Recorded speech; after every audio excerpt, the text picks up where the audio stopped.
The Gospel of Gold by G.S. Lewis. Chapter 10. For Evil to Succeed. Just as with Violet City, the remaining distance Gold walked to Azalea Town was trivial.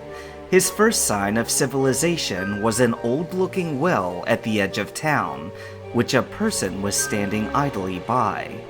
Gold felt a shock of fear as he recognized the black uniform with the red R logo on the chest and ducked behind some nearby bushes before the man noticed him. It was Tom, or at least a rocket grunt that looked like him. Gold crept his way carefully past the area, and Tom made no sign that he'd seen him. Only when the rocket was out of sight and he was among houses did Gold pause to consider the sight. What was he doing at the well? Was he guarding it? Azalea Town was an odd mixture of the new and old world, split into a near-equal distribution. There were some areas that looked almost like city blocks, with multiple-story concrete buildings and shops that had automatic double doors and glowing signs. On the other hand, there stood many houses and yards that were styled after the feudal era, whose fence borders seemed almost like portals back in time to early gardens. The people were much the same in style of dress. Gold observed that those below the age of 30 wore factory-made clothing with designer logos, while the older population kept a homemade Eastern-style kimonos. Well, here I am, thought Gold as he looked around. Now what? I can't just start randomly shouting in the middle of the street like a crazy person. Who should I talk to? After thinking it over, Gold headed into what looked like a farm supply store.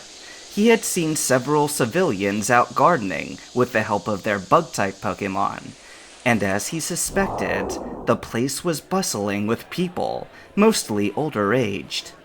Gold took some time to look for a customer service representative, but finally, he resigned himself to waiting in line for a talk with the cashier. He knew it would hold some people up to their annoyance, but at least more of them would be there to listen.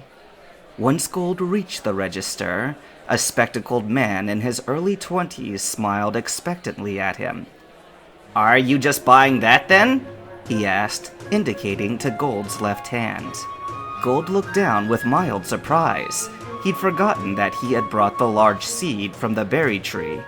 "Oh, no, I found this on my way into town," he explained bashfully. "I just arrived." "Ah, well, welcome to Azalea Town," said the cashier with a gracious nod. "I hope the Ilex Forest didn't give you too much trouble. The Pokemon there have been unruly of late." "Actually, I came from the Union Cave direction," Gold said, holding up the berry seed. The cashier looked closely at it. "Pagecore." "Oh, yes! There is one of those trees growing up there. So then," he looked at Gold with more earnest interest, "does this mean those rocket guys have finished excavating the tunnel already?" The hope on his face was so sincere that Gold felt sorry to answer. "I'm afraid not," he said firmly. "That's what I'm really here to talk about. Team Rocket was only putting up a front for their real purpose. They've been catching the local slowpoke population and cutting off their tails for some sort of profit." The silence that followed made Gold realize how loudly he had spoken his last words. He chanced a glance behind him and saw several angry faces of the people waiting in line. Curiously, however, the older folk were glaring at the cashier, while the younger ones set their ire on Gold. "See?" called a particularly bent and wrinkled old woman with a cane from further back. "That's what I've been saying! How lamentable that the out-of-town kids see it more clearly than the pups who live here!" "Okay, look, Can we not start this argument again? Pleaded the cashier, before giving Gold a frustrated look. His tone was suddenly much less friendly. Are you buying anything? If not, you're holding up the line. That's the problem with this generation, snapped another man, this one younger than the matron, but still probably in his upper 60s by his weathered face and his mane of gray hair. He smacked a fist down onto his knuckles. You love to argue about trivial things, but never the ones that matter! Team Rocket swaggered in like they own the place, and what do? Look the other way and pretend like nothing's wrong! Now see here, Kurt! Another man in line, this one younger, pointed at the older man and seemed to be about to say more.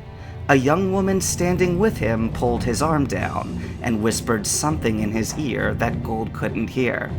He guessed that she was the man's wife, but the fellow would have none of what she was trying to tell him. He continued as before. Bugsy is mayor now, and he was elected fair and square. He knows better than you that times are different now, and that this town's long-term survival is dependent on outside revenue. Union's cave-in was one of the worst things that could have happened to us, and if Team Rocket is willing to help fix it, we don't spit in their faces, we take the help! Dependent on outsiders, eh? Kurt barked, indicating at Gold. Well, look there! An outsider has spoken!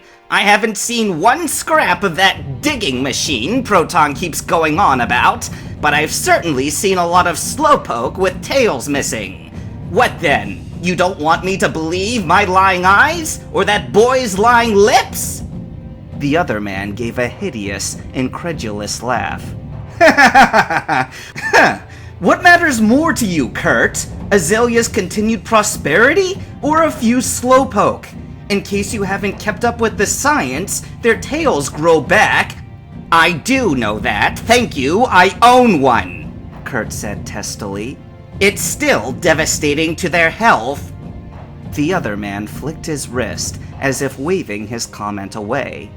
I'm sorry for what's happened to your pet Pokemon.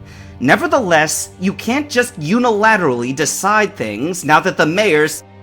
Kurt dropped a basket he had been carrying in his hand, causing the spherically shaped fruits inside to rattle violently as it hit the ground. He marched for the shop doors, barely giving the automatic sensors enough time to open before he was out. Everyone else stared wordlessly after him, but Gold turned and followed as quickly as he could without running. Presently, he caught up with Kurt, enough to hear the old man grumbling under his breath, though still loudly enough that it was discernible. Smart-ass upstart little punk, he was growling to himself. This is why Team Rocket gets to do whatever they want. It's because we've got a spineless, complicit mayor who has useful idiots like you to elect him. The boy's never spent a day in economics class, but at least he knows all the various Scyther mating dances. Excuse me, sir. Kurt? Kurt stopped walking and glanced back at Gold. His eyebrows knitted together with annoyance. Then he turned and continued. Disappointed? He asked with a sour smile. Here you are, an outsider, come to warn us about the shady dealings of Team Rocket. But then you find out that everyone knew about it, but nobody was doing anything. The old are too helpless now, and the young too self-absorbed in their own perceived wisdom. He climbed up the steps to a small house, apparently his, and slid the bamboo door to one side. Gold stood waiting on the stone path, for Kurt had not shut the door, but neither had he invited him inside. A few seconds later, he heard the voice of a little girl speak. Where are you going, Grandpa? Just out for a little longer, Maisie, Kurt's voice returned. He reappeared at the sliding door, and this time he shut it.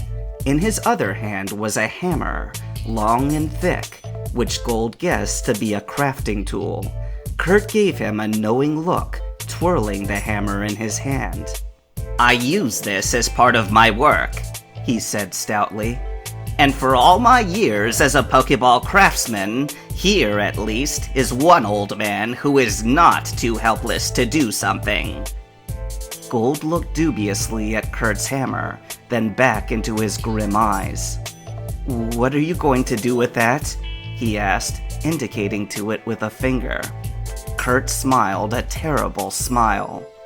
"I was going to craft some apricorn balls with it, but as you saw, I decided to leave my basket behind at the store. So now, I'm going to hit something else." He started back the way they had come, in the direction of the well. Gold hastened after him, amazed at how much faster Kurt was moving. For such an old person, the craftsman really was in excellent shape.